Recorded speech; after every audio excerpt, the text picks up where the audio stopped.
ચાલો,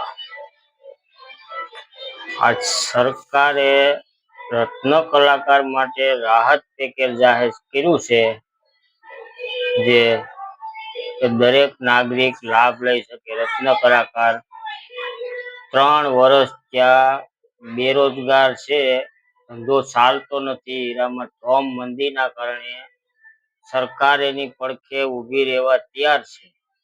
છતાં diamond company વાળાને શું વાંધો છે ભાઈ? નથી સહી કરી દેતા, નથી લખાણ કરી દેતા, નથી સિક્કા મારી દેતા. તમને કઈ સરકાર ઊભી રહે તો કઈ વાંધો છે? તમારે તો કઈ આપવું નથી.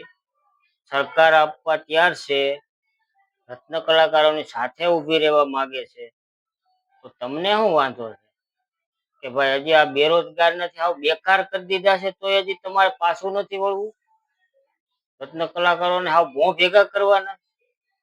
આપણી કંપની ચાલે છે કે શું કરે છે? ચાલે આવ આમ જ કરવાનું છે? તો તમે ભાઈ સિક્કા મારી દો ને.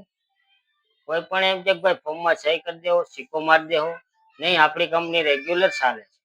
રેગ્યુલર ચાલે છે.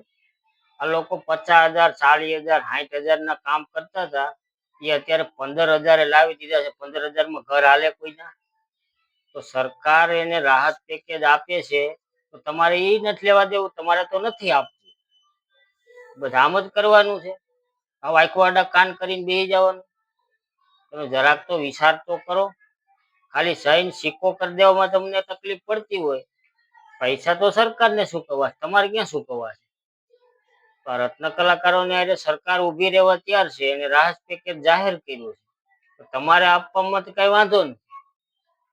તમારે કોઈને કઈ આપવું નથી, કામ નથી કરવા દેવું. ઓલા આપે છે એને આપવા નથી દેવું. આપણી કંપની રેગ્યુલર ચાલે છે. રેગ્યુલર ચાલે છે, પણ લોકો ભેગા થઈ ગયા એ તો જોવો. 50,000, 40,000 કમાતા હતા, 30,000, એ અત્યારે 15,000 આવી ગયા છે. 15,000 માં તમે ઘર આપી દો.